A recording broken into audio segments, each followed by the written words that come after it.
Are you planning to visit the Universal theme parks and want to make sure you get the full experience? There are so many things that you can do at these parks, but there are a lot of common mistakes most guests make that can put a damper on your perfect day at these incredible parks. I've put together a list of my top 10 mistakes to avoid when visiting Universal Orlando to make sure you don't miss anything and have the best time you possibly can while visiting the parks.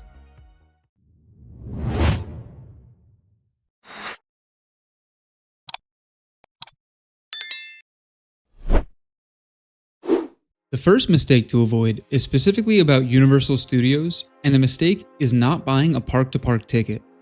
Unfortunately, at this moment, Universal Studios really doesn't have enough to make a full day.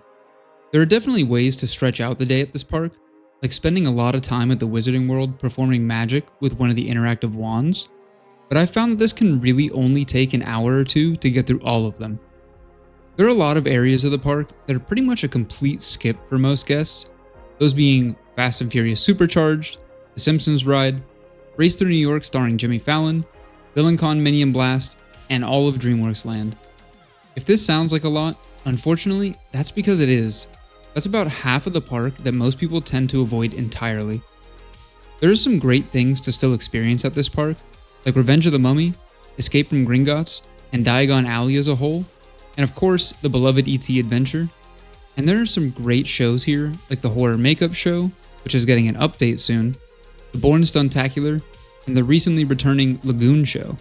But personally, it's not enough to take up an entire day at this park, and I'm typically done with most things by noon and looking to head over to Islands of Adventure to continue the fun. An added benefit of having the park-to-park ticket is getting to ride the Hogwarts Express train from King's Cross Station over to Hogsmeade at Islands of Adventure, which you can only do with the park-to-park ticket, and is definitely worth experiencing at least once.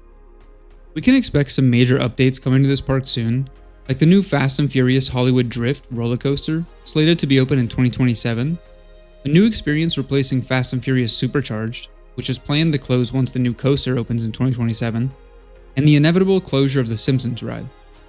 I'd wager around 2030, Universal Studios will be an unrecognizable park for what it is now, and will certainly deserve a full day. My next mistake to avoid is when entering the parks. You'll almost always see a long line to get in right down the center pathway in front of each of the parks, but if you take a look over to the sides, you'll notice the lines get shorter and shorter. Especially if you're not arriving right at park open, if you look at the turnstiles at both ends, you'll most likely see not a single person in line and can walk right up and enter the park. I found this to be true at every single theme park I've ever visited. A big issue with crowds at theme parks is what I like to call following the leader.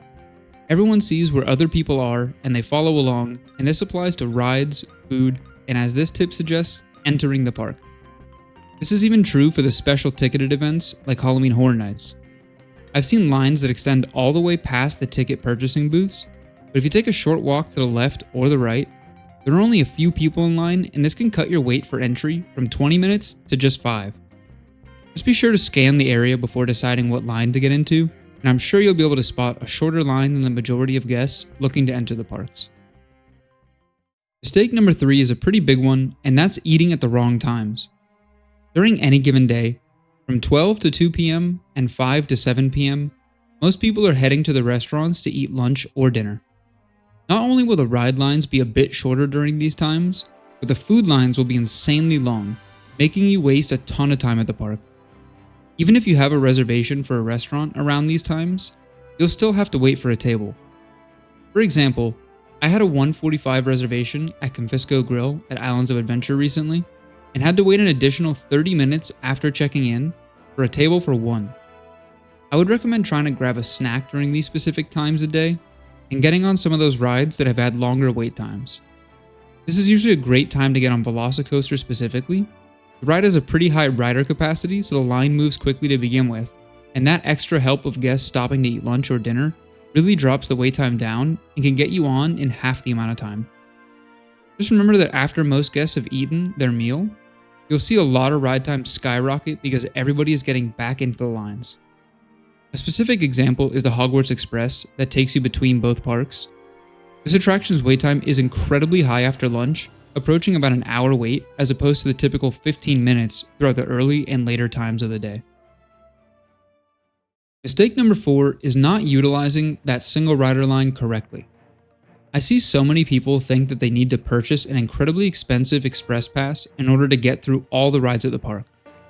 While I do recommend purchasing one if you can afford it, it's definitely not the only way to get through everything at the parks. At Epic Universe, for example, I was able to get through every single attraction and even re-ride my favorite ones multiple times by simply utilizing the single rider lines. Single rider can save you a ton of time if you don't mind splitting up your party, as you'll be filling in empty seats on each ride vehicle.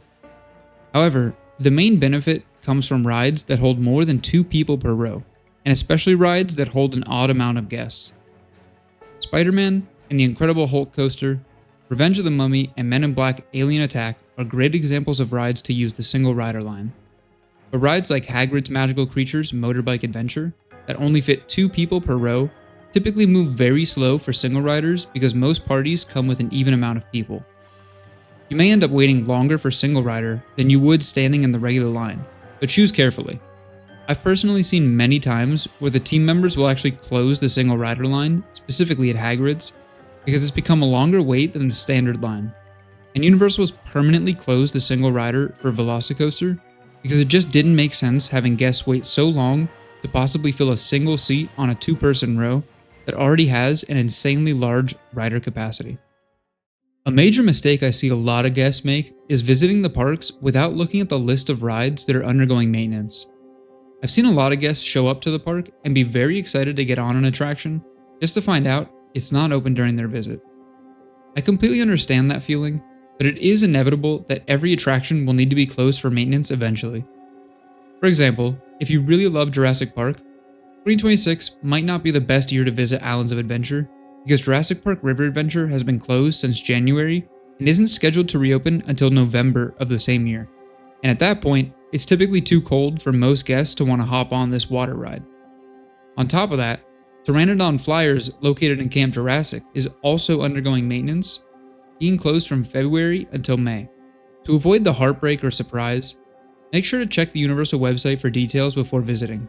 They keep a constant list of all attractions that are closed or plan to close for maintenance, so try to plan around these dates if one of your favorite rides is scheduled for closure. Another big mistake I see a lot of people make is simply not planning their day ahead of time properly. A lot of guests show up and simply follow the crowds to the biggest and best rides, and doing this will waste a lot of time at parks. Let's look at Islands of Adventure for example. Almost every single person that walks into that park heads to 3 rides. If it's really early in the day, everyone just goes directly to Hagrid's Magical Creature Motorbike Adventure, either trying to beat the crowds or to just get that long line out of the way. But in reality, if you're not getting early park admission, you're probably looking at a 2-hour plus wait if you do this, when you could head to this ride a little later in the day, especially the evening, and wait only around an hour. The other direction guests head is directly to the left, to get on the Incredible Hulk Coaster or Velocicoaster. They're clearly visible as soon as you enter the park, make a lot of noise, and attract a lot of guests. But again, heading to either of these first thing at rope drop, or a little later in the day would save you a ton of time. My recommendation is to plan to ride all the less popular rides earlier in the day, as they have low wait times to begin with, as everyone heads to Hagrid's Magical Creature Motorbike Adventure, and then they spread out from there. By heading to the less popular rides, you'll typically be able to get through 3 to 5 rides in your first hour at the park, and can really take your time getting on those more popular attractions later in the day. An additional step you can take is going online and looking at the average wait times for these rides. I personally use ThrillData.com to help me judge the time of day each ride is the busiest and avoid those times accordingly. The next thing to avoid is kind of a combination of 2 other mistakes already covered, and that's not planning their eating correctly. Like I mentioned, if you head to a restaurant at the most common times, 12 to 2 p.m. and 5 to 7 p.m., you'll be meeting everyone else in the park that is trying to eat at these times. Likewise, if you simply head into the closest restaurant whenever you get hungry, you'll find that most guests are doing the same thing, making it hard to order and especially hard to find a table to sit at. My recommendation is to review the offerings the park has ahead of time to find out exactly where you think you'd want to eat. Then simply plan to be in the area during a non-busy eating time, like 11 a.m., 3 to 4 p.m., or 8 p.m. to close. This is especially true for the restaurants located in each of the Harry Potter Wizarding Worlds. These dining locations are the most popular not only due to the unique food offerings, but because these areas have the most amount of guests in them throughout the entire day. If you follow this tip, you'll usually be able to walk right in and be out in less than an hour, including eating time, so you can get right back out into the park and continue getting on those awesome rides. I personally like to grab a nice snack from a nearby cart or shop and bring it with me in one of the lines if I'm getting a bit hungry at the wrong time. Another tip in the same vein is utilizing mobile ordering. A lot of locations have this option now, and it can save you so much time, and this goes for every single park, but most notably Epic Universe. I can't tell you how much time I saved at Epic by mobile ordering. I was able to walk past a 30-minute line, grab my food, and sit down immediately. It probably ended up saving me 2 to 3 hours in total in just a single day. Alternatively, to avoid all of this completely, Universal does allow you to bring your own food into the parks, which can save you a lot of money and time throughout the day. Another major mistake I see people make at these parks is with the shows that Universal offers. I either see guests completely ignore the shows, which is a huge mistake, or show up incredibly early and wait for the entire previous show to conclude before they're able to get in. I definitely recommend seeing almost every show at these parks. They're all really unique and entertaining, and on top of that, they offer a nice amount of time to sit down in air conditioning during those hot Florida days. However, like I mentioned, I see guests completely ignoring shows a lot of the time, so there usually isn't a good reason to show up early and wait a long time before each show. Some people may want to show up early to get a good seat, but just like most of the theme parks, you basically pick a row when you enter the theater and have to move all the way to the end of the row, so being first in the theater isn't actually an advantage. The first and the last person in the theater essentially have the same view. My recommendation is to try to aim to arrive at the theater about 15 minutes before the next show begins.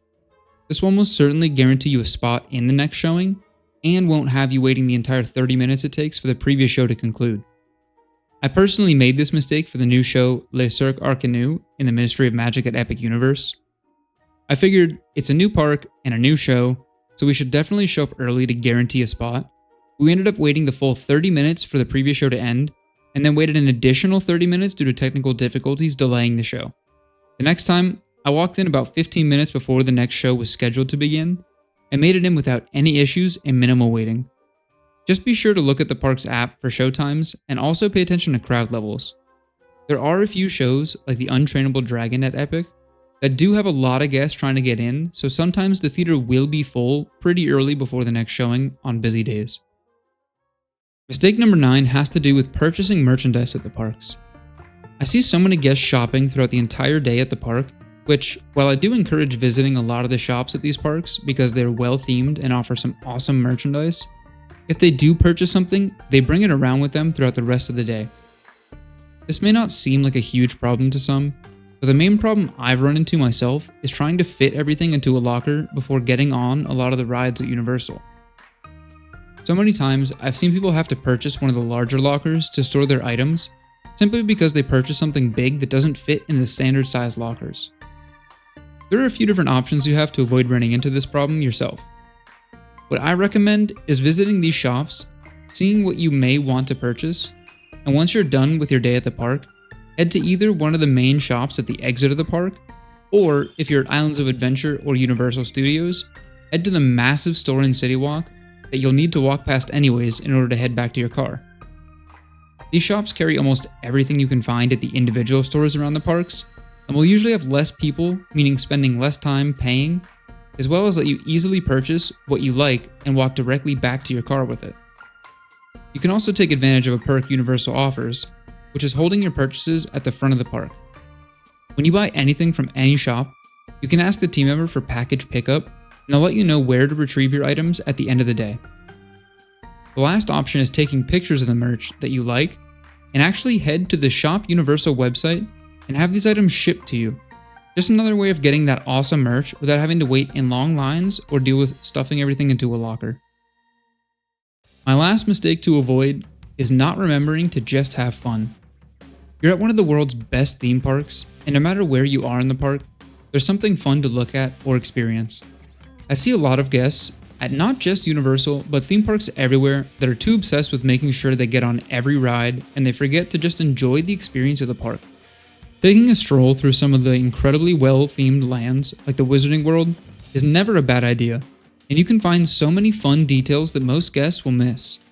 If you've planned your day correctly, you should be able to make it through every single attraction without issue, so you don't need to be rushing to get to the next one.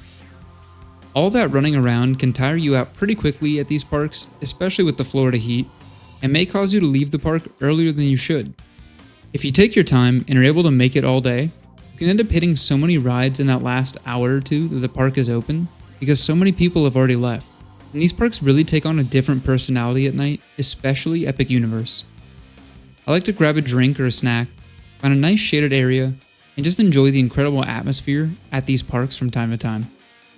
My personal favorites are the shows at Diagon Alley and Universal Studios that require no waiting, and you can simply grab a butterbeer or ice cream and just watch for a quick 15-minute experience. The other is the live performers at Epic Universe in Celestial Park. The atmosphere of Celestial Park is beautiful, and just sitting down for a few minutes to take it all in with great live music is an incredible experience that most guests miss because they're busy trying to get on that next ride. No matter what you're getting up to, just remember to enjoy the experience, because it's one of a kind and truly unforgettable. And those are my top 10 mistakes to avoid when visiting Universal Orlando. Like I mentioned, if you plan your day well and just remember to have fun, you'll always have a great time at Universal. Do you have any tips to avoid whenever you visit these parks? Let me know in the comments below. Thank you all for watching. Be sure to like and subscribe if you enjoyed and want to see more of this content, because remember, the adventure always lives on.